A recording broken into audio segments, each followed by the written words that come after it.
Unlike DMC Devil May Cry, Hellblade isn't all about the combat. Combat is important to Hellblade, but at its heart, Hellblade is about the journey and the struggle of Senua on a mythical adventure.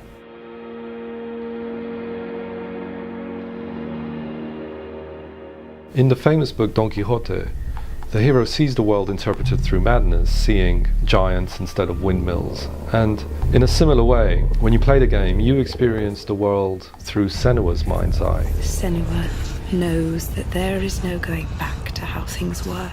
We like to think that we experience the world almost like a high-definition photograph, as it really is, but actually a lot of the time what we're doing is using what we already know to shape and govern what we perceive. You know, if we recognise that principle of how the brain functions, it may be that we can begin to understand what happens in the context of psychosis, because psychosis can't really easily be understood as just some malfunction of the mind. It's actually a very creative process where somebody constructs a world.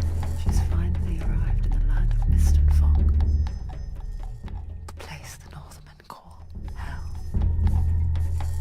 In Hellblade Senua's Sacrifice, I play a character called Senua, who's a Celtic warrior that goes on a vision quest into the Viking heartland.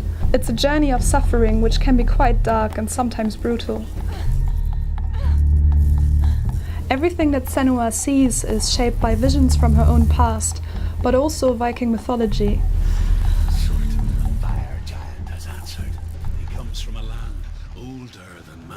At the start of the project, we researched as much as we could Viking mythology, art and culture, but the more we looked into it, the deeper we went, the more I started to feel like we were out of our depth. So we reached out to Dr. Elizabeth Ashman Rowe, a leading scholar in the Department of Anglo-Saxon, Norse and Celtic from the University of Cambridge. We showed the game to Dr. Elizabeth Ashman Rowe and she gave us a lot of very detailed feedback on Norse art, culture and myth. And we realised we could go a lot deeper on the Norse legend.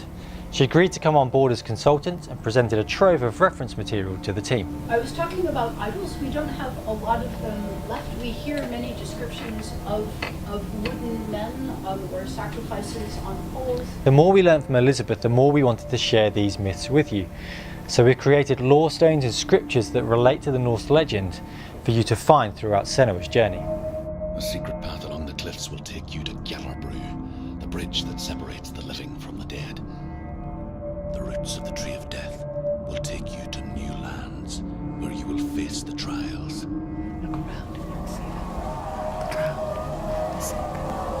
Here they lie, rotting in the fields and rivers of hell. I've often been struck by the sense that I get talking to people with psychosis that they do feel themselves on a quest. I mean, it may be a figurative one, and in some cases people actually experience a genuine physical quest. They're looking for someone or something or some answer, and with the feeling that if they can only achieve that, then there will be a release or a resolution to all of the things that are plaguing them.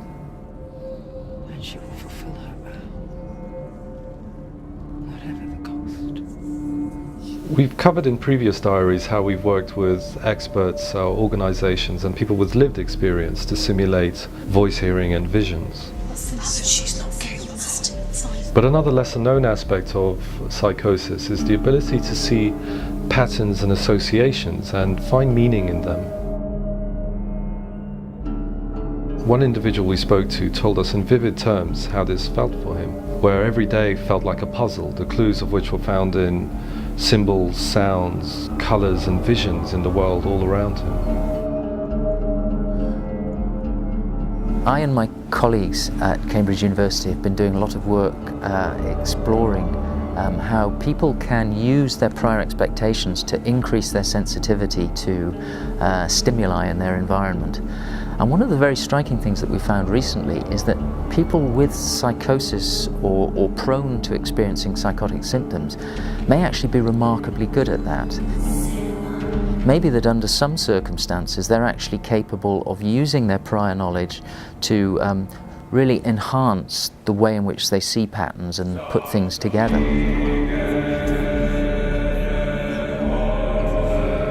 The idea of illusion shifts in perception is common in both psychosis and Norse mythology, so these ideas form the backbone of the puzzle experiences in the game. But it's not just a gameplay mechanic, some of it is more experiential. Perhaps the wind is connected to your movement, or just paying attention to something changes the way it sounds. He's dead. A good example of where perception changes gameplay is a section of the game where Senua loses her sight and must rely on sound and the barest of vision to navigate the world. One of the service users we worked with, she told us about her experience with catatonia, where she felt completely cut off from the world. So we put a section in the game where Senua can barely see or hear anything, and as a player you have to try and find a way out of it.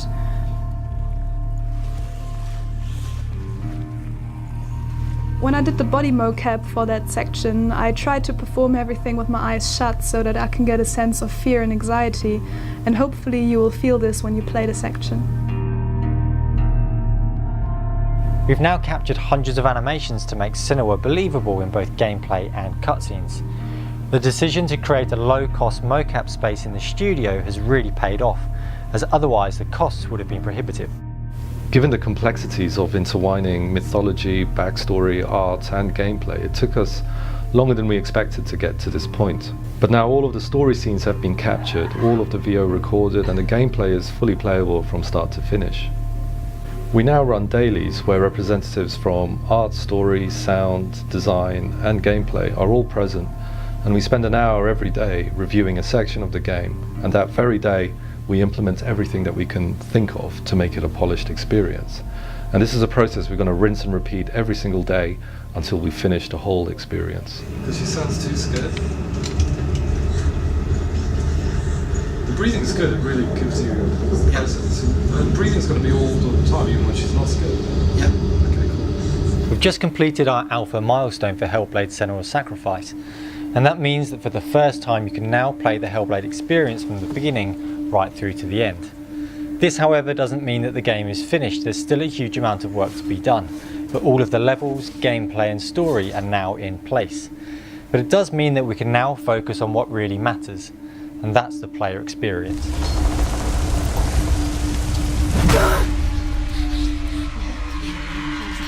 We look forward to bringing you another update soon.